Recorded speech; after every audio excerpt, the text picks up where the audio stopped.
The sound of tires crunching against the gravel driveway echoed into the night as William Harrington's sleek black car slid to a halt. The Connecticut air was brisk, carrying with it the faint scent of pine from the woods surrounding the estate. Bill stepped out, adjusting his tailored coat, the weight of another late-night meeting pressing on his shoulders. The mansion loomed before him, an intimidating silhouette of wealth and isolation. He had built this fortress not for warmth or comfort, but for control. Inside, silence greeted him, a silence so heavy it almost hummed. Then came the voice, small, shaky, but sharp enough to cut through the cold air like glass. "That's my mother's blood." Bill froze. His eyes darted to the base of the grand staircase, where a boy stood, thin, trembling, with eyes wide open in terror. The child's finger pointed upward, toward the polished steps that gleamed under the chandelier's pale light. Bill's heart stuttered. He didn't recognize the boy. How could he even be here? Before the confusion fully settled, I need to pause here and remind you, if you're captivated by what just happened, don't forget to hit that subscribe button. Stories like this one will keep you at the edge of your seat, and I promise you won't want to miss what comes next. Bill's voice finally broke free, strained and uncertain. "Who are you? How did you get inside?" The boy didn't answer. His dark eyes stayed fixed on the staircase, his hand still raised. Bill followed his gaze, expecting nothing, yet dreading everything. There was nothing visible, just marble stairs polished daily by staff who were long gone for the evening. Still, an icy unease crept into him, crawling beneath his expensive suit. The mansion had always been a statement, not a home. 50 rooms, countless corridors, art pieces worth fortunes, and yet it often felt like a cage. Tonight it felt haunted, not by ghosts, but by something heavier, something real. Bill stepped forward, his shoes clicking against the floor. "Listen," he said, trying to keep authority in his tone. "There's no blood here, you're mistaken." "I'll have security." "My mother," the boy whispered, finally looking at him. His voice cracked, a mix of anger and fear. "You have to see. It's hers. I know it." Bill felt his stomach tighten. The boy's conviction was unsettling, far too strong to dismiss as childish imagination. The word blood echoed in his ears, stirring memories he had locked away long ago, memories of a boyhood shaped by absence, not unlike the one staring at him now. He wanted to push it aside, wanted to dismiss the child, call the guards, end this strange intrusion. But something in the boy's eyes rooted him in place. They were not the eyes of a liar. They were the eyes of someone carrying a truth too heavy for his small frame. Bill straightened, adjusting his cufflinks, a nervous habit. "Where is your mother?" he asked carefully. "She's here," the boy said. "She has to be. You don't see it, but I do." His hand shook as he pointed again at the stairs, his voice trembling with certainty. The chandelier above flickered briefly, casting long shadows across the hall. Bill exhaled sharply. He could buy silence, buy loyalty, buy entire governments if he wished. But he couldn't buy away this child's words. The echo of them seemed carved into the marble itself. For the first time in years, William Harrington felt powerless in his own home. He looked once more at the staircase, polished and pristine, but no longer harmless. Somewhere inside him a question began to take root, though he tried to crush it immediately. What if the boy was right? And with that question lingering like a storm cloud, the night that had begun in silence was now charged with something Bill had not felt in a long time: fear. William Harrington retreated to his study after the boy's words refused to leave his mind. The heavy oak door closed behind him, sealing him inside the room he considered his true command center. Bookshelves lined the walls, filled with leather-bound volumes he rarely opened, more for appearance than use. In the middle stood a desk large enough to intimidate anyone who sat across from it. Tonight, however, it felt more like a barricade than a throne. He leaned back in the leather chair, staring at the city lights flickering in the distance beyond the window. He was supposed to feel untouchable here. This was the image he had cultivated for years. The genius billionaire, the tech mogul who disrupted industries and donated millions to causes that made headlines. To the world, William Harrington was a benefactor, a symbol of progress, a man whose generosity knew no bounds. But in private, the story was different. The donations were calculated, each dollar placed where it could buy the most influence or erase the most damaging rumor. His foundations bore his name, plastered on hospital wings and university buildings, but they were never about the communities they claimed to serve. They were about him, about image, about leverage. Bill poured himself a glass of scotch, the amber liquid catching the lamplight. He didn't drink for taste, he drank to dull the persistent gnawing of emptiness. He had everything: jets, yachts, vacation homes in Aspen and Malibu. He had politicians answering his calls within minutes. Yet, when the crowd dispersed and the photographers packed up, the silence always returned. Silence that made every tick of the grandfather clock in the hallway sound like a judgment. He remembered the gala last week. Applause thundered as he stepped on stage, donors smiling, cameras flashing. He'd given a speech about opportunity, about lifting communities, about investing in the future of America's children. People clapped because they believed, or pretended to. But later in the limousine ride home, Bill had sat staring at his reflection in the tinted glass. The applause didn't follow him there. His empire, despite the glittering surface, was beginning to crack. He'd noticed the signs: competitors circling like sharks, lawsuits piling up, some from disgruntled employees claiming exploitation, others from small firms accusing his company of crushing them out of existence. He had won every case so far, but each one left a mark. Every settlement was another reminder that power was fragile. And there was the loneliness. A man of his stature was never truly alone. Staff advisors, bodyguards always hovered nearby, but none of them knew him. None of them dared. Relationships had come and gone, but they had all ended the same way, with Bill offering more wealth than affection, more control than intimacy. He had never married, never built a family, never risked giving someone the power to leave him broken. Still, tonight felt different. The boy's words clung to him. "That's my mother's blood." He had heard anger in the child's tone, but something else too: desperation. That desperation scratched at Bill's carefully crafted shell, stirring memories of his own boyhood. His mother, Eleanor, had walked out when he was only 9. She had left no explanation, only absence. His father had drowned himself in work, and Bill had learned quickly that money could fill every gap except the one that mattered. Bill gripped the glass tighter. "This is ridiculous," he muttered under his breath. "A trespasser, a confused child, nothing more." He told himself that again and again, but the unease grew instead of fading. The boy had stood there as though the mansion belonged to him, as though truth itself had marched him through the front door. The silence of the study pressed in around him.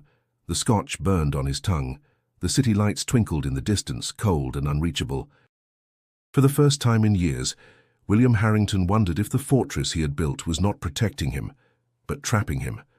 And as that thought settled, the echo of the child's trembling voice refused to let go, gnawing at the edges of his certainty, daring him to confront what lay just beyond his carefully polished world. The grandfather clock struck midnight, its chimes echoing through the halls like distant warnings. Bill set his empty glass down on the desk and rubbed his temples. The boy's voice had shaken him more than he cared to admit, but he told himself it was exhaustion. He needed rest, not haunting phrases from a stranger, and yet when he stepped out of the study, the boy was still there. Small, wiry, his frame swallowed by a faded hoodie and jeans. His sneakers were scuffed, soles worn thin. His face was tight with defiance, but his hands trembled, betraying the fear beneath. Bill's voice hardened. "You need to leave. Now." The boy didn't flinch. His eyes darted again toward the staircase. "I'm not going anywhere. That's my mother's blood." "I can feel it," Bill exhaled sharply, fighting irritation. "What's your name?" The boy squared his shoulders as though bracing for a fight. "Marcus. Marcus Johnson." The name meant nothing to Bill, but the way the boy carried it, like it held weight, like it was armor, gave him pause. "You can't just walk into a stranger's house and make wild claims," Bill said, lowering his tone, trying to sound measured. "This is private property. Where are your parents?" "My mother," Marcus shot back, his voice cracking but fierce. "She's missing, and I followed her here." The words hit Bill harder than he expected. Missing. He looked at the boy closely now. Behind the fire in his eyes there was grief, exhaustion, a child running on nothing but willpower. Bill shifted uncomfortably, his polished shoes suddenly feeling too loud on the marble floor. "Kid," Bill began, searching for the right words. "You've made a mistake. There's no one here but me. You shouldn't—" Marcus interrupted, stepping forward. "I know what I saw. Her trail led me here. You can tell me to leave, but I won't. Not until I find her." Bill frowned. "Her trail?" Marcus nodded, his chin lifting stubbornly. "Her phone went dead days ago. No one's listening to me. Not the police, not anyone. But I've been looking. I saw her scarf outside near your gate, and I know she came this way." Bill felt a chill run down his spine. He thought of the scarf clutched in the boy's small hand, frayed edges, faint scent of detergent. Something in the detail unsettled him. He forced himself to stand straighter, to project authority. "This is absurd," Bill muttered, though the conviction in his voice faltered. "You can't just accuse people because you're desperate." Marcus's face tightened. "You don't get it." "I'm not desperate, I'm right." His voice cracked again, but this time it wasn't weakness. It was truth bleeding through determination. Bill studied him in silence. The boy's sneakers were damp. His hoodie clung to his thin shoulders, and the circles under his eyes told of nights spent searching instead of sleeping. He didn't look like a trespasser. He looked like someone who had lost everything and refused to give up. Against his will, Bill's chest tightened. He remembered himself at Marcus's age, standing at a window watching his mother walk away. He remembered shouting after her, promising he would find her, bring her back. He had never seen her again. "Listen to me, Marcus," Bill said carefully, his voice dropping. "If your mother is missing, then the authorities don't care," Marcus snapped, the words echoing harshly in the vast hall. His voice wavered, but his stance remained unbroken. "They say she's just another tired woman who ran off. But I know my mother, she would never leave me. Something happened, and it's here." Bill opened his mouth to argue, but the words dried up. For the first time, he couldn't dismiss the boy's conviction. It was as if the mansion itself had shifted, the silence between them no longer empty, but filled with accusation. And as Marcus's hand rose again, pointing at the grand staircase with trembling certainty, Bill felt the weight of the night pressing harder than ever. Days before Marcus found himself standing in that mansion, Angela Johnson's life had been a blur of exhaustion and grit. She worked double shifts at the Bronx hospital, her scrubs carrying the smell of antiseptic and long hours spent on her feet. Colleagues admired her resilience, patients remembered her kindness, but Angela's real battle was at home. Raising Marcus alone had left her stretched thin, balancing bills and late nights with a determination that nothing would break her. On the night she vanished, the air in New York carried a damp chill. Angela had stayed later than usual, filling in for a nurse who called out sick. Her shift ended past midnight, and she walked out with her worn bag slung over her shoulder, fatigue etched into every movement.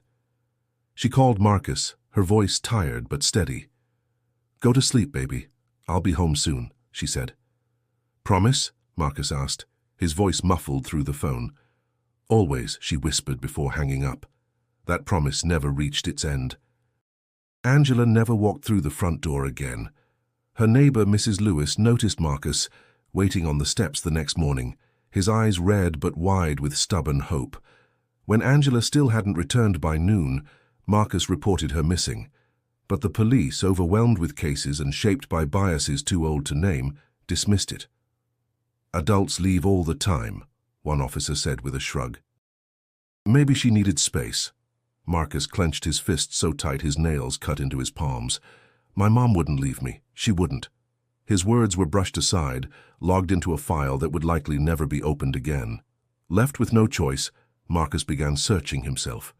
He retraced her steps from the hospital, asking bus drivers, cab dispatchers, store owners. Most shook their heads, offering sympathy but no answers. Each night Marcus returned to an empty apartment, heat barely working, lights flickering, his mother's voice echoing in memory. One evening, he discovered a clue. At the hospital's entrance, a janitor remembered seeing Angela get into a ride-share car instead of her usual bus. The detail caught Marcus's attention immediately. His mother avoided rides she couldn't afford.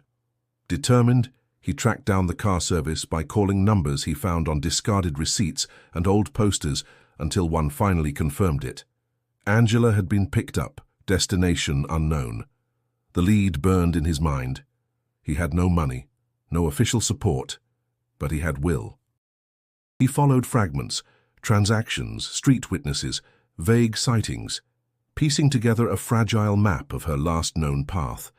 It pulled him north, far from the city streets he knew, into neighborhoods where his presence drew curious stares. And then, at the edge of a towering gated estate in Connecticut, Marcus found it, his mother's scarf. The pattern was unmistakable, a faded blue floral print she'd worn countless times to keep warm. It was tucked near the stone wall of the Harrington property, caught on a branch as if it had been torn away. He picked it up, clutching it tight, his throat tightening. The scent of her perfume still lingered faintly on the fabric, sharp and familiar. "This is hers," Marcus whispered to himself, conviction hardening. She was here. That discovery gave him direction. With only the scarf and his own relentless certainty, Marcus scaled determination higher than fear. He didn't know who owned the estate or what waited inside. He only knew his mother's trail ended there, and he wouldn't stop until he uncovered why. By the time he crossed the threshold of that mansion, Marcus was no longer just a boy searching. He was a force sharpened by love and loss, unshaken by locked gates or looming walls. And in his chest burned the unyielding belief that truth, no matter how buried, could not stay hidden forever. Marcus stood his ground in the vast marble foyer, his chest heaving, as though every breath carried the weight of his mother's absence. Bill, towering in his pressed suit, stared back at him with cold authority, but something in his eyes betrayed a flicker of unease. "You need to leave," Bill repeated, his tone sharper this time. "This is trespassing.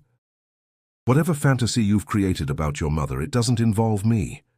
Marcus's jaw clenched, his small fists balled at his sides, knuckles pale. "It's not a fantasy. She was here.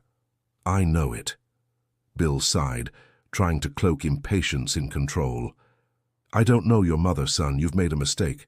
"No," Marcus shot back, his voice breaking but steadying again as he lifted his chin. "The mistake is pretending you don't see it." His hand darted toward the staircase railing, gripping a piece of fabric barely tucked into the edge. He pulled it free, holding it up for Bill to see. Bill's gaze fell on the object, an ordinary scarf at first glance, pale blue with faded floral designs. But Marcus's face told a different story. His eyes welled, his lips trembled. "This is hers," Marcus whispered, almost reverently. Then his tone sharpened like a blade. "You can't tell me you don't recognize it. She never went anywhere without this scarf." Bill swallowed hard, irritation wrestling with something deeper.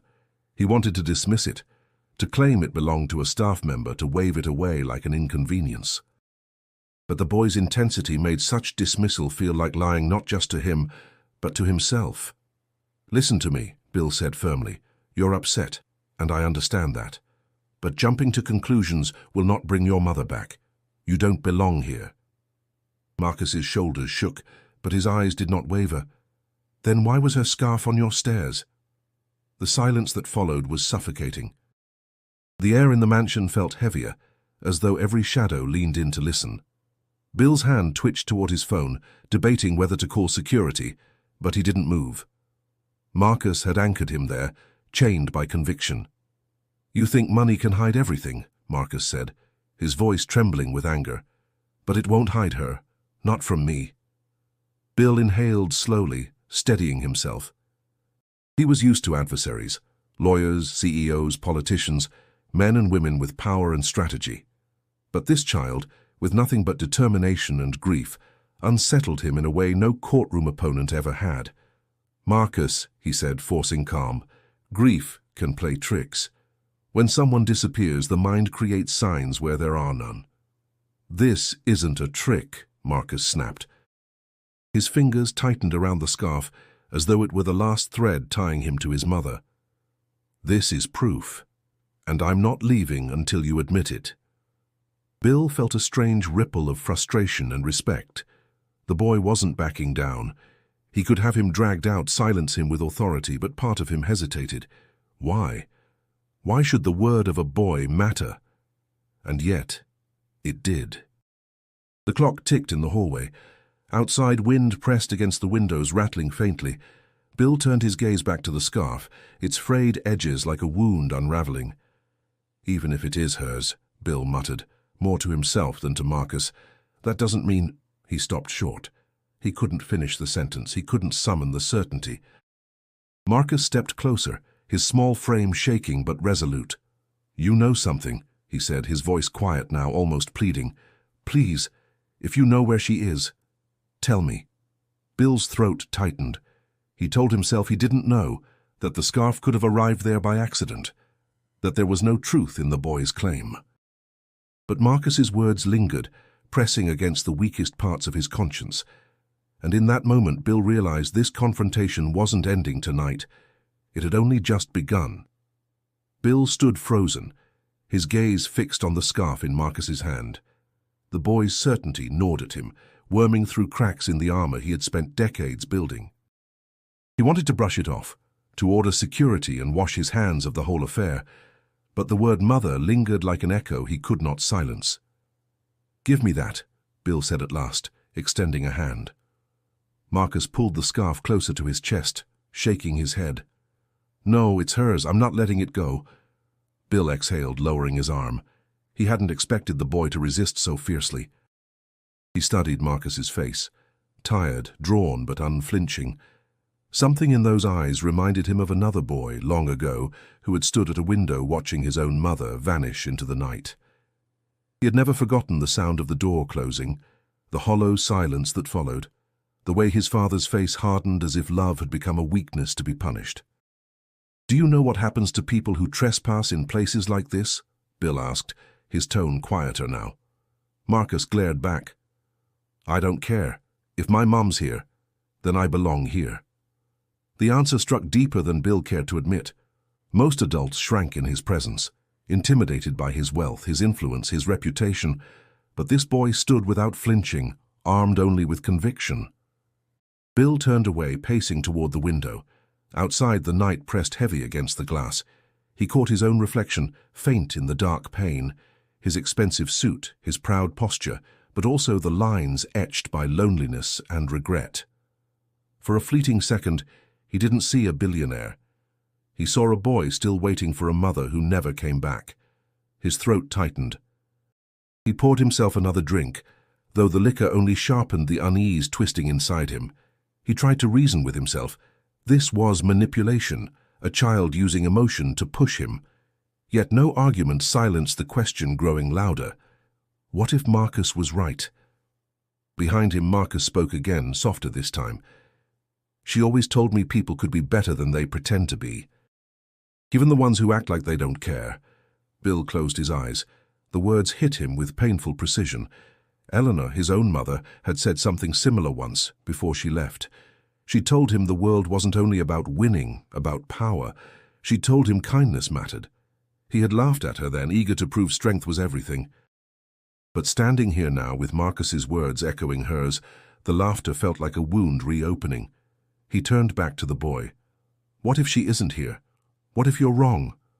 Marcus's voice cracked, but his stare didn't waver. "Then I'll keep looking. But I know I'm not wrong." Bill swallowed hard. He wanted to dismiss it, to cut the conversation short, but the boy's certainty stirred something buried deep inside. It wasn't just about Marcus's mother anymore. It was about himself, about the life he had built to bury a past he never faced. "You don't understand the world," Bill muttered, though his tone lacked conviction. Marcus stepped closer, clutching the scarf. "Maybe I don't. But I understand my mom, and I understand when someone's hiding the truth."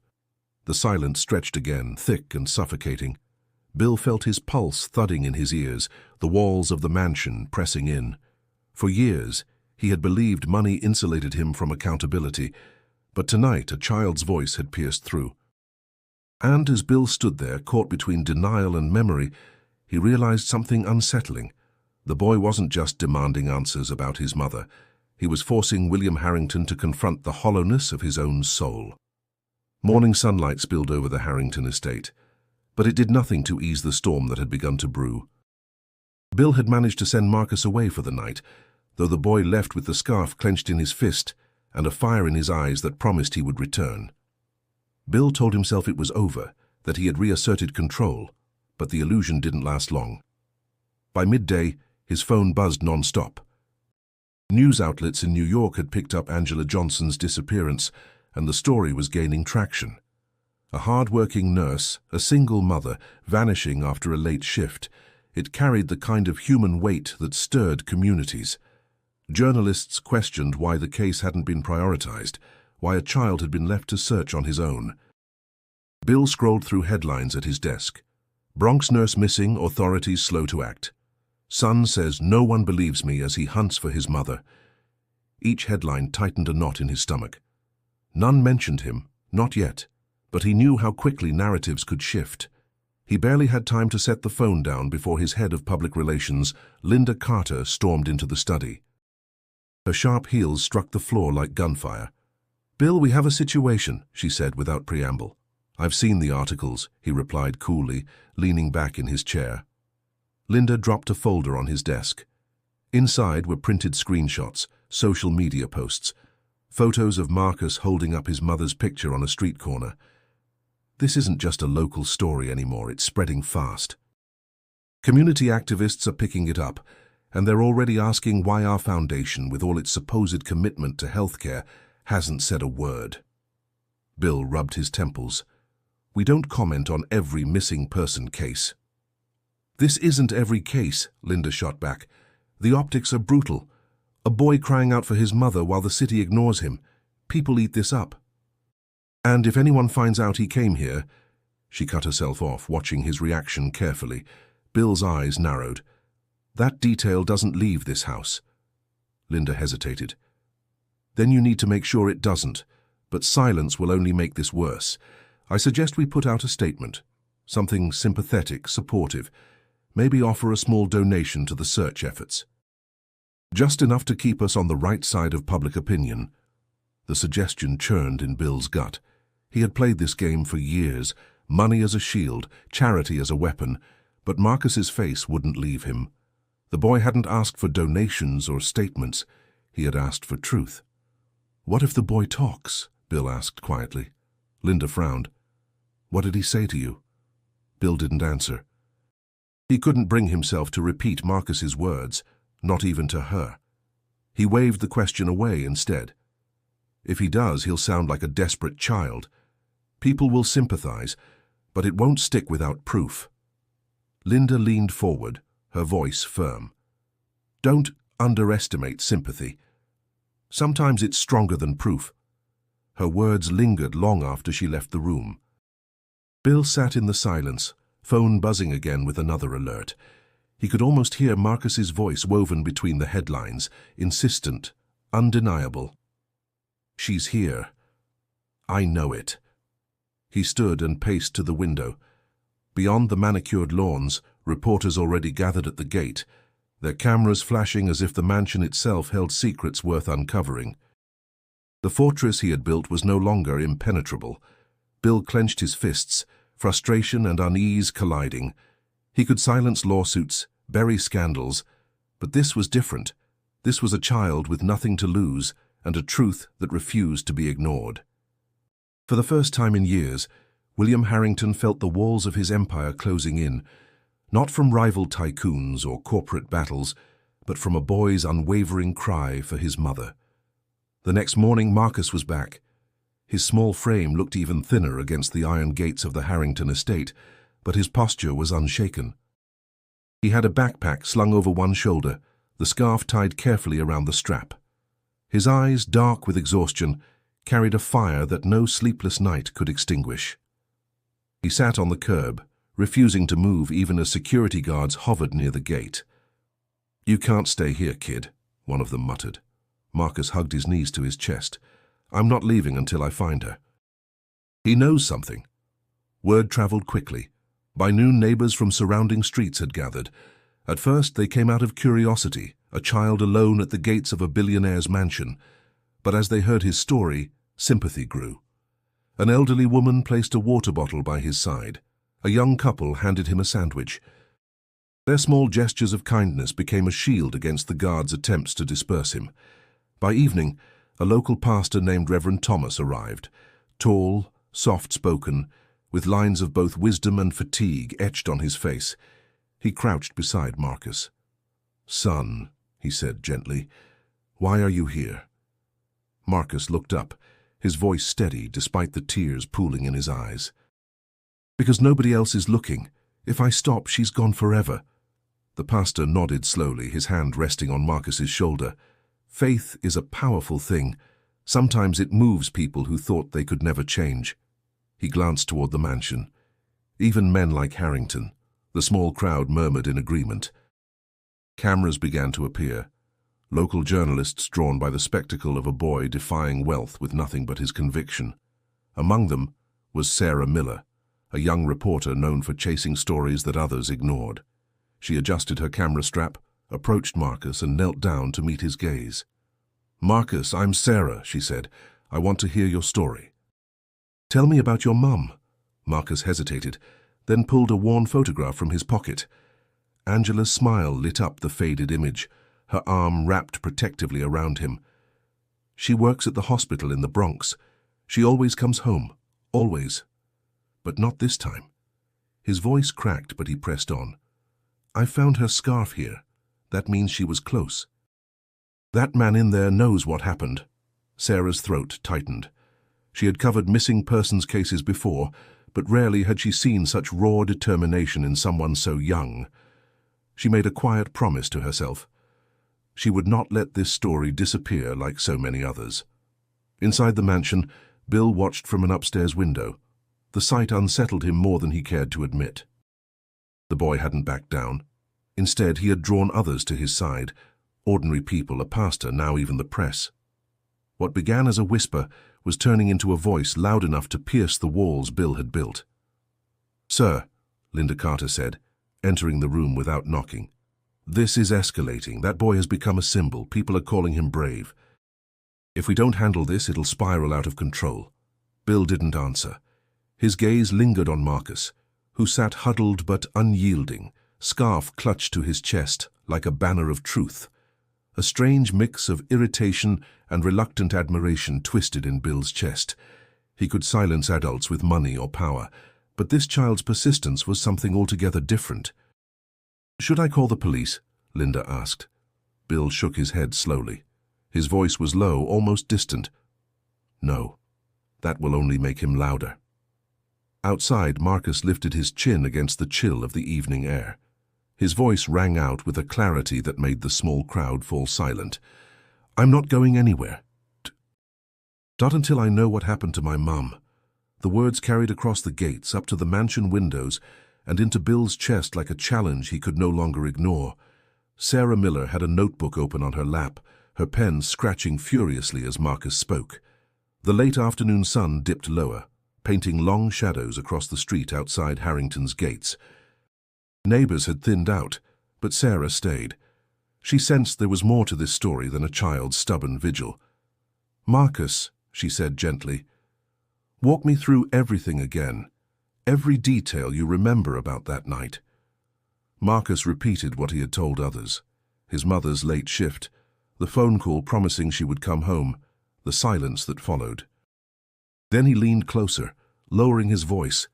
"She didn't take the bus that night. Someone picked her up. I found out it was a car service, not the usual one. I tracked it down. It was paid for by a company I don't know." Sarah's pen paused mid-sentence. "Do you remember the company name?" Marcus furrowed his brow. "I wrote it down." "Wait." He dug through his backpack and pulled out a crumpled scrap of paper. In shaky handwriting was the name of a subsidiary Sarah recognized, Harrington Global Foundation Transport. Her pulse quickened. "Marcus, are you sure this is right?" He nodded firmly. "That's who sent the car. I checked twice." Sarah sat back, her thoughts racing. Harrington's foundation ran dozens of fronts: research grants, charity programs, community outreach. But transportation? It was unusual, too unusual to dismiss as coincidence. She closed her notebook slowly. "Thank you for telling me. You're very brave." Across the gate, one of the guards shifted uncomfortably, overhearing just enough to know the boy's story was spreading further than expected. He pulled out his phone, whispering a quick call to the mansion. Minutes later, Bill was informed. He paced in his study, running a hand through his silvering hair. "He's talking to reporters now." His voice was sharp, almost panicked. "Yes," Linda replied, arms crossed. "And from what I gathered, he mentioned the foundation. This could turn very ugly." Bill froze. His empire was built on carefully woven layers: foundations, subsidiaries, shell companies, all designed to protect the core. If Sarah Miller connected those dots, the questions wouldn't stop at Angela Johnson. They would unravel years of carefully hidden dealings. "I'll handle it," Bill muttered, though conviction wavered. That evening, Sarah found Marcus still perched near the gates. She handed him a granola bar and sat beside him on the curb. The boy ate silently, his gaze never leaving the mansion. "Marcus," Sarah said softly, "if what you found is true, then your mother's disappearance isn't just about her. It's tied to something bigger. But we need proof. I can't publish a story yet, not without more." Marcus wiped his mouth with the back of his sleeve. "I don't care about stories, I care about finding her." "I know," Sarah said, her voice gentle but firm, "but if we show people the truth, more will fight with you. And the man in that house won't be able to hide behind money anymore." The boy's eyes flicked toward her, uncertain but hopeful. "You really believe me?" "I do," she answered without hesitation. "And I won't walk away from this." For the first time in days, Marcus allowed himself a small smile. It wasn't relief. It was recognition that someone finally had chosen to stand beside him. Inside, Bill returned to the window. He saw Sarah speaking to Marcus, their silhouettes framed by the glow of street lamps. He clenched his jaw, feeling the walls close tighter. This wasn't just a child anymore. It was a child and a journalist. Together they were dangerous. Bill whispered to himself, a rare crack in his confidence. "How long before everything I've built comes crashing down?" And with Marcus's unyielding stare still fixed on his home, Bill knew the answer might be sooner than he dared imagine. Bill had avoided his brother for months, maybe longer. The Harrington name was polished in public, but David had always been the blemish, brilliant once but undone by recklessness and addiction. Bill had quietly supported him for years, paying for treatment centers, private doctors, and round-the-clock care that rarely produced results. To the world, David was a ghost. To Bill, he was a burden he couldn't erase without erasing blood itself. Now, with Marcus's accusations echoing louder each day, Bill couldn't stop replaying the connection. Angela Johnson had been hired months ago as a private nurse. She wasn't just a stranger who vanished into the night. She had been brought into their world. And David, unpredictable in his spirals, had been the one under her care. Bill sat in his study, the fire crackling low. Linda had left hours ago, but her warnings lingered. He gripped the edge of his chair, whispering to himself. This was supposed to stay buried. He remembered the first time he met Angela. She had walked into the estate with calm confidence, her scrubs replaced by neat professional clothes, her voice steady when she discussed David's condition. "He needs stability," she had told Bill. "Not just medication, someone who won't give up on him when he lashes out." Bill had respected her candor, even if he hadn't admitted it. Angela had seen through his mask of control, and for a moment he wondered if that was why he had agreed to hire her despite the risks. She had been different, unyielding, compassionate, unwilling to bend to his money, but compassion could be dangerous. If David had spiraled again, if something had gone wrong, the thought pressed down on him like a stone he couldn't lift. The mansion's corridors felt longer than usual as he made his way toward the secluded wing of the property where David stayed. His footsteps echoed, each one stirring memories of childhood arguments, slammed doors, and the endless burden of protecting a brother who refused to be saved. When he reached the door, he paused, hand hovering over the handle. He didn't want to open it, didn't want to confirm what his gut already whispered. Still, he pushed inside. David sat slouched in an armchair, eyes bloodshot, a half-empty bottle at his side. The room reeked of stale liquor and medication. His voice rasped as he looked up. Well, well, the great William Harrington finally visits. Bill's jaw tightened. Where is she? David smirked weakly. Who? You know who, Bill snapped. Angela. She hasn't been seen since the night she left her shift here. Don't play games with me. For a moment David's smirk faltered. His gaze flickered toward the far corner of the room, then back to his brother. She shouldn't have pushed me. Bill's stomach dropped. What did you do? David leaned forward, his voice trembling with a mix of guilt and defiance. She tried to stop me. I was slipping again, shaking, sweating, losing control. She wouldn't leave, kept saying she wasn't afraid. I lashed out. I didn't mean to. His words trailed off, dissolving into silence. Bill's pulse pounded in his ears. He wanted to believe David, but the fragments weren't enough. Injury? Worse? The ambiguity was unbearable. You're telling me she's... He stopped himself, unwilling to say the word. David buried his face in his hands. I don't know. I don't remember everything, but there was blood, and then she was gone. Bill staggered back, the weight of the admission crushing him. Marcus's voice rang in his mind with brutal clarity.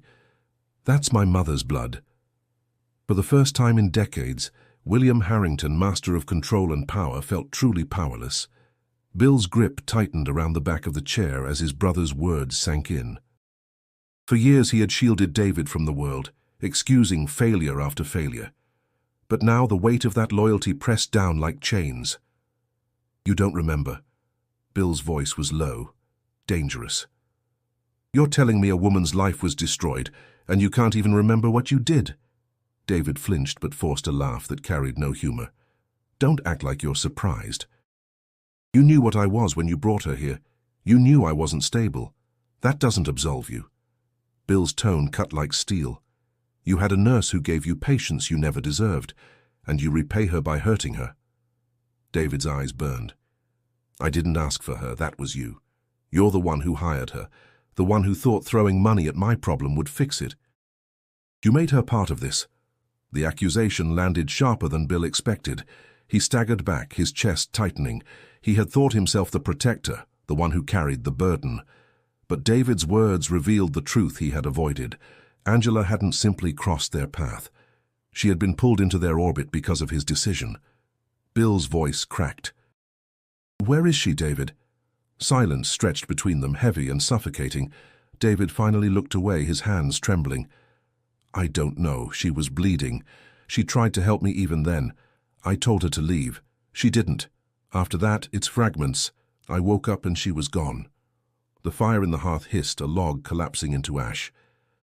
Bill stared at his brother, disgust and grief warring inside him.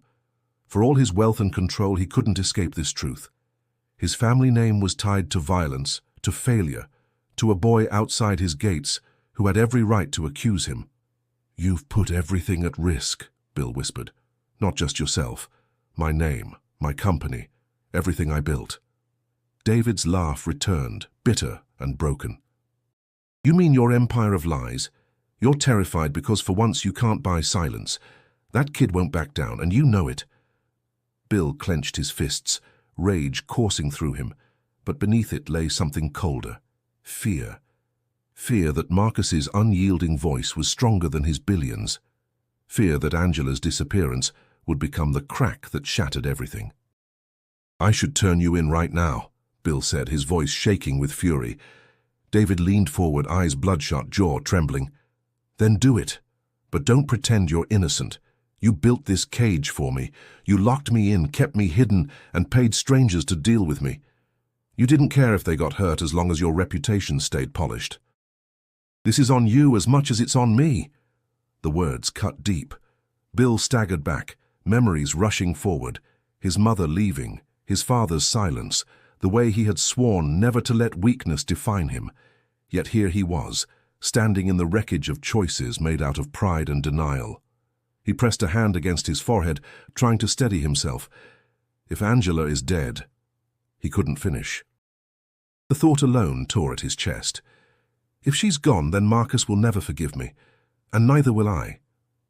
David lowered his gaze. For the first time, he looked small, fragile. I didn't mean to hurt her, he muttered. I couldn't stop. Bill turned toward the door, his voice colder now. Meaning won't save you. And it won't save me either. The truth has already begun to slip through the cracks. As he left the room, David's voice followed, a hoarse whisper. Be careful, brother. The boy out there, he'll tear down your empire brick by brick. And maybe he should. The words clung to Bill like smoke as he walked away, knowing the confrontation with Marcus was inevitable, and it would demand more than excuses. The gates rattled under the weight of the growing crowd. News vans lined the street now, their antennas pointed skyward, transmitting every moment to living rooms across the city. Reporters jostled for angles, microphones in hand, waiting for the boy who had become the face of persistence. Marcus stood at the center of it all, scarf tied firmly around his neck, eyes burning with determination that made him appear older than his years. Bill watched from the upstairs window, his brother's words still echoing in his mind. This is on you as much as it's on me.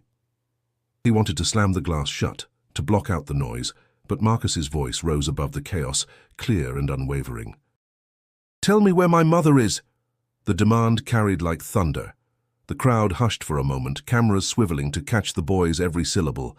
His small fists trembled at his sides, but his stance was unbroken. Bill's chest tightened. He had faced senators, boardrooms, hostile takeovers. But this child, this one boy, terrified him more than any of them, because Marcus wasn't negotiating. He was demanding humanity. Bill descended the staircase slowly, each step heavier than the last. The grand doors opened, and the crowd surged forward, flashes exploding as reporters shouted questions. But Marcus ignored them, his eyes locked on Bill, sharp and unyielding. You know something, Marcus said, his voice trembling with fury. You've known all along. Bill swallowed, the words clawing at his throat. Marcus, don't lie to me, the boy shouted. My mom worked for you. I know it now. She came here, and she never came back. If she's gone, it's because of this house, because of you. The crowd gasped, murmurs spreading like wildfire. Sarah Miller, notebook in hand, leaned forward, capturing every word. Bill raised his hands, palms out, his usual authority cracking. Listen to me, I didn't hurt her, I swear it. Marcus's eyes narrowed. But you let it happen, didn't you? The words cut deeper than any accusation from the press or rivals ever had. Bill's mind raced back to David's trembling confession, to Angela's calm voice during their first meeting, to his own decision to hire her despite the risks. Marcus's accusation was more than anger, it was truth. He had allowed silence to protect his name, instead of protecting her. Answer me. Marcus's voice shook the air. Did you protect her, or did you protect yourself? Bill's mouth opened, but no words came. The crowd leaned closer, their judgment hanging like a blade over his head. Do you know what it's like, Marcus said, his voice breaking, to wake up every day wondering if the only person who loves you is alive, to scream for help and have no one listen, to stand here begging and be treated like I'm invisible? His tears finally fell, but his voice only grew stronger. I won't be invisible, not to you, not anymore. You can keep your money, your gates, your lies, but you can't take her away from me, not without telling me the truth. The silence that followed was suffocating. Bill's heart pounded in his chest, sweat prickling at his temples. Around him the cameras flashed, capturing not the billionaire in control, but a man cornered by a child's relentless courage. And for the first time, Bill Harrington realized there was no escape, not from Marcus, not from Angela, not from himself. The night air was sharp, carrying the scent of rain as clouds rolled heavy above the estate. Bill stood on the front steps, the crowd pressing closer, Marcus's demand hanging in the air like a verdict waiting to be delivered. For decades, William Harrington had mastered the art of silence, letting lawyers, spokespeople, and donations speak for him. But tonight silence was no longer protection. It was guilt. He drew a breath, his voice low but steady. "You're right." The words sliced through the noise. The crowd hushed instantly, cameras flashing brighter, microphones thrust forward. Marcus's eyes widened, his body trembling with anticipation. "I should have protected her," Bill continued, each syllable heavier than the last. "Angela worked here. She was brought into this house because of me. And when she needed someone to shield her, I failed." Gasps rippled through the crowd. Sarah Miller scribbled furiously, her heart racing as she realized this was no longer speculation. This was admission. Marcus stepped forward, his voice shaking. "Where is she?" Bill's throat tightened. For a moment he thought he might choke on the truth. Then he turned toward the waiting officers at the edge of the crowd. "Search the property. Every room, every wing, no more locked doors." The order stunned everyone. Guards, staff, even Linda, who rushed down the steps with panic flashing across her face. "Bill, think about what you're doing. This will destroy—" "It's already destroyed," he cut her off. "Now we see what's left." The mansion, once a fortress of control, was suddenly alive with movement. Officers and staff swept through corridors that had been sealed for months. Lights flickered on in forgotten wings. Doors groaned as they opened, revealing dust, silence, and the ghosts of secrecy. Bill followed them into the east wing, Marcus close at his side. His heart pounded with each step, dread clawing at him. He feared what they might find as much as he feared what they might not. Marcus's presence made every second unbearable. The boy's hope was a weight Bill could hardly carry. "Here," an officer called, pointing toward a locked storage door. The sound of keys, then the crash of a ram against the frame. The door splintered open. Inside, the air was stale, thick with neglect, and in the dim light a figure stirred. Angela. She lay against a stack of old linens, her face pale, her arm bandaged with makeshift cloth. Her eyes fluttered open at the sound of voices, confusion giving way to recognition as Marcus cried out, "Mom!" His small body darted past the officers before anyone could stop him. He fell to his knees, clutching her hand, tears streaming down his cheeks. "I knew you were here. I told them. Angela's cracked lips curved into the faintest smile. "Marcus," she whispered, her voice thin but alive. "You found me." The boy buried his face against her arm, sobbing with relief. Bill stood frozen in the doorway, the sight cutting him to the core. She was alive, against all odds she had endured. But survival did not erase his failure. It only magnified it. Angela's eyes shifted weakly toward him. For a moment there was gratitude, but it was quickly shadowed by accusation. "You let it happen," she murmured. Bill lowered his head, unable to meet her gaze. "I know," he whispered. "And I will answer for it." Behind him, cameras flashed, recording everything. Reporters shouted questions, but the sound faded under Marcus's sobs and Angela's labored breaths. For the first time in his life, William Harrington stopped thinking of empires, profits, or reputation. All that remained was a truth he could no longer bury. The discovery of Angela Johnson alive reverberated far beyond the Harrington estate. By dawn, every major network carried the story. Missing nurse found on Billionaire's property. Headlines painted William Harrington as both the enabler of tragedy and the reluctant man who finally let the truth surface. His empire shook under the weight of the revelation, investors demanding explanations, board members calling emergency meetings. But inside the mansion, the noise of the world was distant. Bill sat alone in his study, no drink in hand this time, no mask of indifference. His reflection in the glass no longer showed a titan of industry.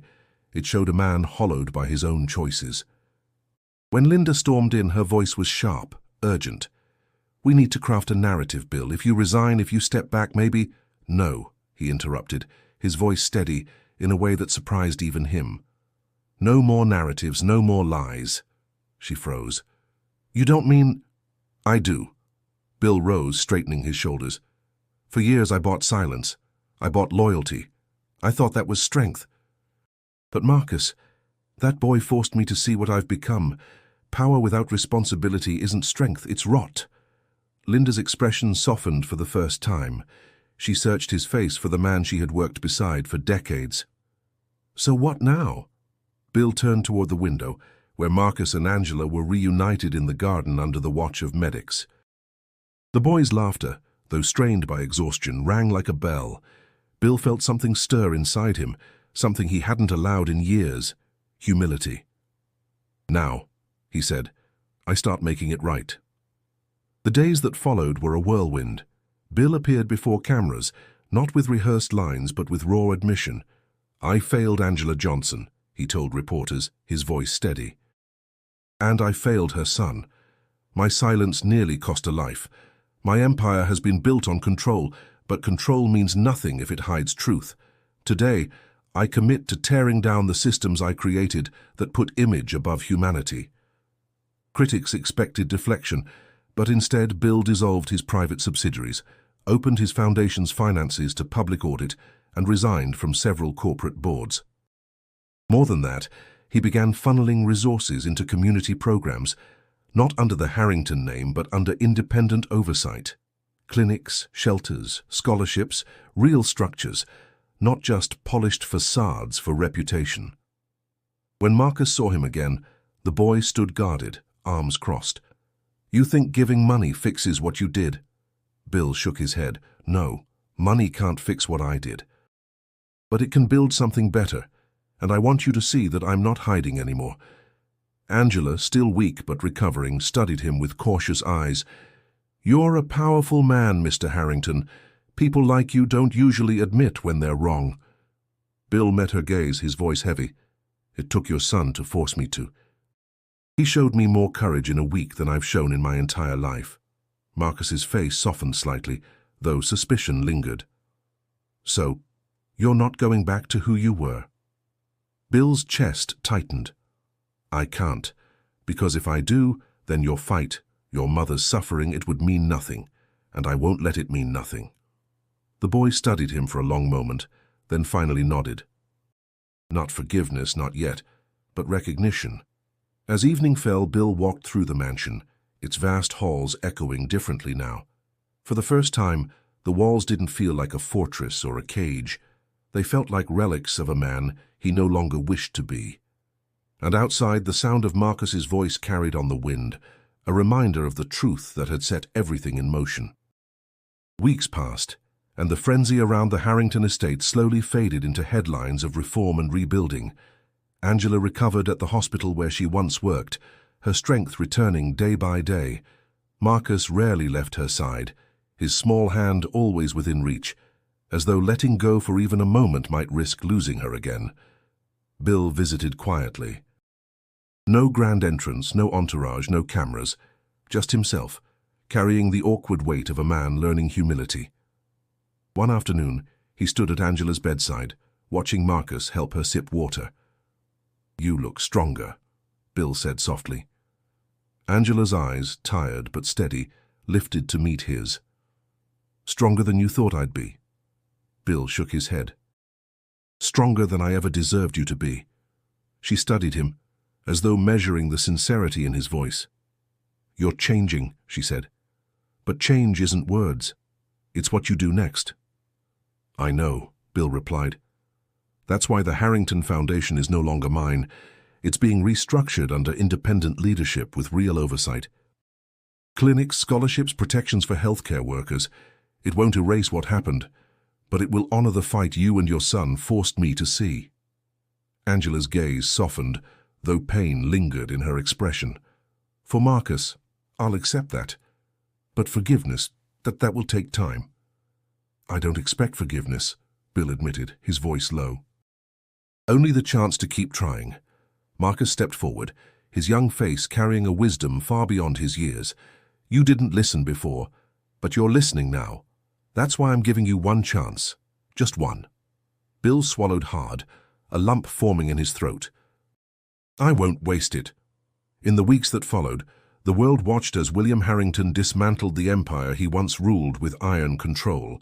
He attended town halls in neighborhoods he had never set foot in before. He listened to voices that had always been beneath his notice. He invested in projects that bore no plaque, no tribute to his name. For the first time, his wealth served not his image but others. The media called it redemption. Critics called it strategy. But for Bill, labels no longer mattered. What mattered was walking into a hospital and seeing Angela smile faintly as she returned to work, or hearing Marcus laugh in the courtyard as he kicked a ball with new friends. Those moments were not trophies, they were reminders of responsibility. One evening, Bill found Marcus waiting at the garden bench outside the hospital. The boy's legs dangled, his sneakers scuffed as ever. "You're different," Marcus said simply, without looking at him. Bill sat beside him. "I'm trying to be." Marcus turned, his eyes searching Bill's face. "She says people can change. I didn't believe it before, but maybe she's right." A silence stretched, gentle this time. Bill placed his hands on his knees, staring at the setting sun. "You saved me, Marcus. You don't know it, but you did.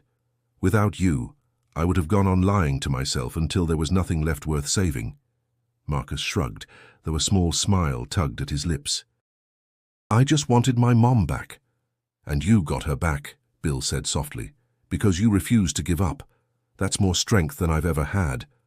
The boy glanced at him, eyes narrowing thoughtfully. "Then don't waste it. Don't waste what she went through, or what I did." Bill nodded. "I won't." As the sun dipped below the horizon, William Harrington finally understood. True wealth was not in billions earned, but in lives protected, in truths faced, in the courage of a boy who refused to be silenced. And that is where this story leaves us, with a billionaire humbled, a mother returned, and a child whose voice proved louder than power itself. Before you go, don't forget to subscribe for more stories like this one, stories that remind us that courage and truth can change everything. And if you're ready for another powerful journey, click the video waiting for you on the screen right now.